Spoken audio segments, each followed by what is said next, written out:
अस्सलाम वालेकुम। मैं हूं फैसल तारड़। काजी फाइज ईसा के खिलाफ जी सुप्रीम कोर्ट के अंदर एक बड़ी बगावत हुई है। इस हवाले से हमने बात करनी है। और फिर साइफर केस के जो स्पेशल जज तैनात किए गए हैं, जज अबुल हसनात जुल्करनैन, किस तरह जालसाजी करते हुए, फ्रॉड करते हुए और एक इंटेलेक्चुअल प्रोफेशनल डिसऑनेस्टी करते हुए पकड़े गए हैं। इस हवाले से भी बात करेंगे। खान की जेल के बाहर पहली पेशी का भी हुक्म आ चुका है। और फिर शहबाज शरीफ की जीएचक्यू के अंदर आर्मी चीफ के साथ मुलाकात, उस मुलाकात के अंदर किस तरह से गोडो घुटनों को हाथ लगाए गए, इस हवाले से भी बात करेंगे। सबसे पहले जी सुप्रीम कोर्ट, पूरी कौम देख रही है जी। आज छठी समात है। वो टीवी चैनलों पर जी काजी साहब आकर बैठ जाते हैं, साथ में 14 और जज होते हैं। पूरा दिन वही चलता रहता है। कभी कैमरों पर वकील आ रहे हैं, कभी जनाब जज साहब आ रहे हैं, कभी वो काजी साहब का दिल होता है कि सिर्फ मैं ही बोलूं, कोई और दूसरा ना बोले, और दूसरा कोई जज बोले तो उसे वो टोक देते हैं। अब अंदाजा करें कि सारी की सारी सुप्रीम कोर्ट, जिसने एक दिन में सैकड़ों केसेस सुनने होते हैं, हाई प्रोफाइल केस, 50-60 हजार केस पेंडिंग है सुप्रीम कोर्ट के अंदर, वो सुप्रीम कोर्ट एक नई सर्कस लगा के बैठी हुई है। 6 समातें हो चुकी है और कोई जज भी फ्री नहीं है। जाहिर सारे के सारे जज पूरा दिन बैठते हैं और वो केस सुनते हैं। और फजूल और बकवास केस, बच्चे से भी पूछे उसको पता है कि पार्लियामेंट सिंपल मेजोरिटी के साथ ये लेजिस्लेशन नहीं कर सकती थी, तो लिहाजा ये 1 सेकंड के अंदर कलअदम हो जाए। लेकिन क्योंकि ईगो का मसला है, अना का मसला है, और ये है कि मैं कंट्रोल कर लूं, फतह कर लूं किसी तरह सुप्रीम कोर्ट को, तो ये एक नया तमाशा चल रहा है। लेकिन आज काजी साहब के खिलाफ पहले तो टफ टाइम दे रहे थे ना, जस्टिस इजाजुल एहसन, जस्टिस मुनीब अख्तर साहब। आज याहिया अफरीदी साहब ने काजी साहब को टफ टाइम दिया है।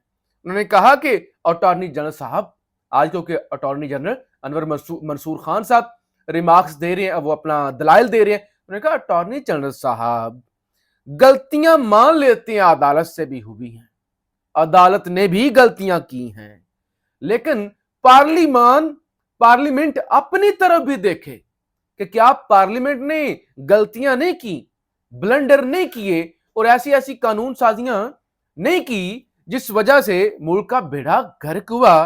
कानून साजी का असल मकसद आर्टिकल 184(3) था, यानी सो मोटो लेने का इख्तियार। उन्होंने कहा असल तो मसला यह था कि वो कौन लेगा, वो कौन कंट्रोल करेगा। इन्होंने सारे गंद डाल दिया कि पूरी की पूरी वो बेंच किसने बनाने हैं, वो फलां ने बनाने हैं, 3 जजों ने बनाने हैं, तो इन्होंने तो पूरे का पूरा सिस्टम ही उखाड़ दिया।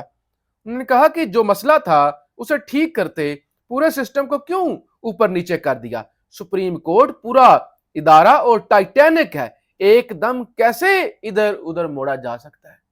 एकदम आपने कहा कि अब कल से ये होगा, वो सो मोटर लेगा, वो वाला बेंच बनाएगा, वो अपील आ जाया करेगी, यानी आपने ऐसे पूरा सिस्टम ही उखाड़ दिया। तो आप अपनी तरह भी देखें, मान लेते हैं अदालत से भी जो है वो गलतियां हुई हैं। पार्लियामेंट ने एक्ट में आज खुद नोटिस से निकलकर हर तरह के केस के लिए जजेस की कमेटी बना दी। पार्लियामेंट के इख्तियार इस्तेमाल करने का भी कोई तरीका कार होना चाहिए था। तो जैसे याहिया अफरीदी कहा कि इनका भी कोई तरीका कार होना चाहिए था। ये क्या है कि आपके पास कानून साजी का इख्तियार है तो आप जो चाहे वो कर दें। आप जनाब काजी साहब को इस पर बड़ा गुस्सा आया, क्योंकि काजी साहब तो पहले दिन से अपना माइंड शो कर चुके हैं इस पर, वो इससे पहले फैसला दे चुकी हैं। वो कहती है अच्छी है, बुरी है, कानून साजी ठीक है, होनी चाहिए थी, नहीं होनी चाहिए थी, तरीका कार ठीक था, नहीं ठीक था, कानून साजी ठीक है भाई, ये कानून साजी होनी चाहिए। और अब याहिया अफरीदी साहब भी उनके खिलाफ इस हवाले से जनाब आ चुके हैं। चीफ जस्टिस काजी फाइज साहब जस्टिस मुनीब अख्तर के दरमियान जुमलाबाजी फिर आज हुई है। अच्छा, मास्टर ऑफ रोस्टर की इस्लाह पहली बार आई कहां से? चीफ जस्टिस, इंग्लिस्तान से हम सीखते हैं, क्या वहां इस्तेमाल होता है? जैसे आइन का माखज मैग्ना कार्टा है, मास्टर ऑफ रोस्टरम क्या है? तो इन चीजों को लेकर बहरहाल जी सुप्रीम कोर्ट के अंदर काजी साहब को टफ टाइम मिल रहा है, उनके खिलाफ बगावत हो रही है, और वो जो अचीव करना चाहते थे ना, मिला नहीं। उनका दिल था कि एक ही दिन में सब कुछ कंट्रोल कर लेंगे, पूरे के पूरे इख्तियारात उनके पास होंगे और फिर वो जो चाहे करते रहे। नंबर 1। नंबर 2 जी, पीटीआई की जानब से इस्लामाबाद हाई कोर्ट से रजू किया गया है कि इमरान खान को जो 19 अक्टूबर को फर्द जुर्म आयद होनी है, वो फर्द जुर्म की कार्रवाई रोकी जाए, क्योंकि इससे पहले ये सारा केस बनता ही नहीं था और उसके हवाले से फिर जज और जेल के अंदर ट्रायल, इन सारे मामलात को जो है वो चैलेंज किया हुआ है और इस पर जमानत का केस भी इस्लामाबाद हाई कोर्ट के अंदर लगा हुआ है। तो पीटीआई ने कहा, एक तो मौकफ अपनाया पीटीआई ने, उन्होंने कहा जज साहब ने अपने फैसले के अंदर लिखा है, यानी जज साहब ने फैसला किया कि जो फर्द जुर्म की और ये चलान की नकूल है ना, कापियां जो है वो मैंने वकला को दे दी हैं, अलबत्ता इमरान खान ने उन पर सिग्नेचर नहीं किए, मैंने दे दी हैं। तो पीटीआई की जानिब से मौकफ अपनाया गया है, हमें तो कापियां दी नहीं, हमें तो कापियां मिली नहीं। जब कापियां मिली ही नहीं तो ये फैसले के अंदर लिख रहे हैं कि हमने कापियां दे दी हैं।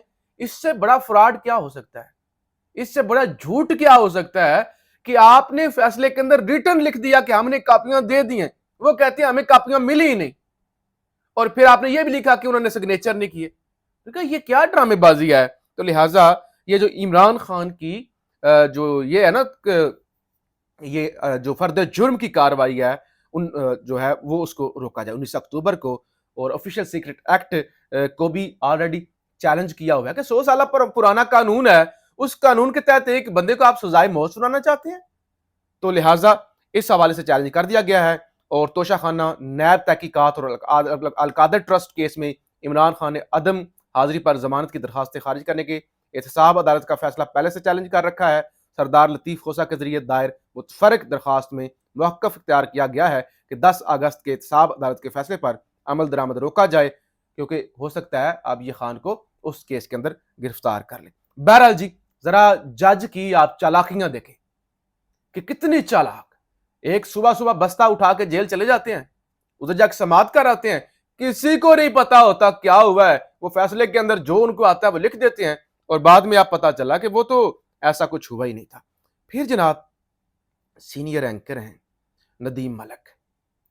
नदीम मलिक कहते हैं कि एक रात ऐसा हुआ कि एक शख्सियत आर्मी चीफ के पास गई, उसने आर्मी चीफ के गोडों को हाथ लगाया, ऐसे झुक गए गोडों को कि तुसी मेरे प्यो हो, तुसी माई बाप हो, आप क्या करें। वो कहते हैं हाथ लगा और उसने कहा कि इसकी हुकूमत को गिरा दो, इमरान खान की हुकूमत को गिरा दो, हमें आने के लिए रास्ता दो।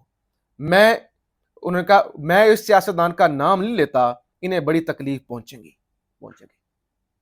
नदीम मलिक साहब कहते हैं कि एक सियासतदान रात के अंधेरे में आर्मी चीफ के पास गया, उस वक्त के army chief general Qamar Javed Bajwa के पास, गोडों को हाथ लगाया और घुटने टेक के ऐसे बैठकर कहा माई बाप इसकी हुकूमत को गिरा दे और हम जो है वो संभाल लेते हैं, हमें आने के लिए रास्ता दिया जाए। अब जराए ये बताते हैं ये शख्सियत शहबाज शरीफ थे और उनके साथ इस मीटिंग के अंदर ख्वाजा आसफ थे, वो ख्वाजा वेंटिलेटर सियालकोट वाले वो थे। तो ये है जमहूरियत। वो कहा था ना कि डिक्की के अंदर छुप के मुलाकात करते हैं, तो ये तमाशा करके डीलें खड़का के तो इन्होंने कौम को बनाया बेवकूफ। और अब जनाब मियां साहब जो है वो वापस आ रहे हैं। आज मियां साहब जनाब लंदन से निकलेंगे, सऊदी अरब जाएंगे, एक हफ्ता मियां साहब सऊदी अरब गुजारेंगे, पूरा एक हफ्ता उम्रा शुमरा भी करेंगे और उसके बाद वो 18 या 19 को यूएई पहुंचेंगे, 3 दिन वहां पे क़याम करेंगे और उम्मीद पाकिस्तान के नाम से जनाब वो तैयार हो चुका है, एक स्पेशल जहाज बुक कर लिया गया है और 150 के करीब उसके अंदर लोग होंगे, पार्टी के लोग और सहाफी। और उसके बाद जनाब जहाज आएगा इस्लामाबाद, आधा घंटा इस्लामाबाद जहाज रुकेगा और आधे घंटे बाद वो लाहौर पहुंचेगा और वहां से डायरेक्ट 21 अक्टूबर को मियां साहब मीनारे पाकिस्तान से पूरी कौम को जो है वो अपना दीदार कराएंगे और बताएंगे कि आप ये जो पाकिस्तान मुश्किल में चला गया है छोटे भाई की वजह से, उसको मैंने निकालना कैसे है। लेकिन इस सारी सूरत हाल के अंदर सवाल ये पैदा होता है जमानत कैसे मिलेगी। वैसे तो कोई ये सवाल पैदा भी नहीं होता पाकिस्तान जैसे मुल्कों के अंदर, यानी एक चलो जब आप قانون اور آئین کی بات کرتے ہیں تو پھر آپ کہتے ہیں کہ ایک مفرور، ایک بھگوڑا، ایک ایبسکونڈر، ایک اشتہاری اور ایک سزا یافتہ جیل سے چھٹی لے کر گیا ہوا، چھٹی نہیں بلکہ وہ علاج کا بہانہ کر کے کیسے ضمانت مل سکتی ہے؟ کیسے جلسہ کر سکتا ہے؟ اور کیسے اسے ایک اشتہاری کو کوئی بھی گرفتار کر سکتا ہے؟ اشتہاری کو گرفتار کرنے کے لیے پولیس کی بھی ضرورت نہیں ہوتی، میں اٹھوں، آپ اٹھیں، اس کو یہاں سے پکڑیں اور اس کو پولیس کے حوالے کر دیں کیونکہ وہ اشتہاری ہے۔ کیسے ہو سکتا ہے؟ لیکن پاکستان کے اندر کچھ بھی ہو سکتا ہے، کچھ بھی ہو سکتا ہے۔ جج جو چاہے فیصلہ لکھ سکتے ہیں، جج جو چاہے فیصلہ دے سکتے ہیں، جرنیل جو چاہیں وہ اس طریقے سے پورے نظام کو اوپر نیچے اور پورے ملک کا بیڑا گرک کر سکتے ہیں، تو کچھ بھی ہو سکتا ہے۔ اس کے علاوہ جی خان کی اڈیالہ جیل سے باہر پہلی پیشی کی بھی اب امید پیدا ہو گئی ہے۔ خان پر جو ہے وہ کیس ہے توہین الیکشن کمیشن کا، اور اس سلسلے میں عمران خان کی پروڈکشن آرڈر جاری کرنے کا جو ہے وہ فیصلہ ہے۔ آئی جی اسلام آباد کو 24 اکتوبر کو عمران خان کو الیکشن کمیشن پیش کرنے کے لیے سیکیورٹی دینے کا حکم دیا گیا ہے کہ 24 اکتوبر کو عمران خان کو اڈیالہ جیل راولپنڈی سے نکال کر بھاری سیکیورٹی کے اندر الیکشن کمیشن کے باہر پیش کیا جائے۔ اب دو طریقے ہیں، ایک تو یہ ہے کہ وہ ابو الحسنات ذوالقرنین صاحب کی طرح یہ الیکشن کمیشن سکندر سلطان راجہ بھی اپنا بوریا بستر اٹھائے اور سماعت جا کے کر لے اڈیالہ جیل، اور دوسرا یہ ہے کہ پھر خان کو وہاں پر لایا جائے۔ اب اگر عمران خان کو پہلی بار اڈیالہ جیل سے نکال کر ریڈ زون اسلام آباد میں لایا جاتا ہے تو پھر اس میں خان پہلی دفعہ ایک 5 اگست کے بعد قوم کے سامنے یا کیمروں کے سامنے یا کسی طرح سے بھی وہ آئیں گے، تو یہ ایک بڑی ایک ڈیفرنٹ صورتحال پیدا ہونے جا رہی ہے۔ بہرحال جی آپ رائے کا اظہار ضرور کیجیے گا۔ پاکستان زندہ باد۔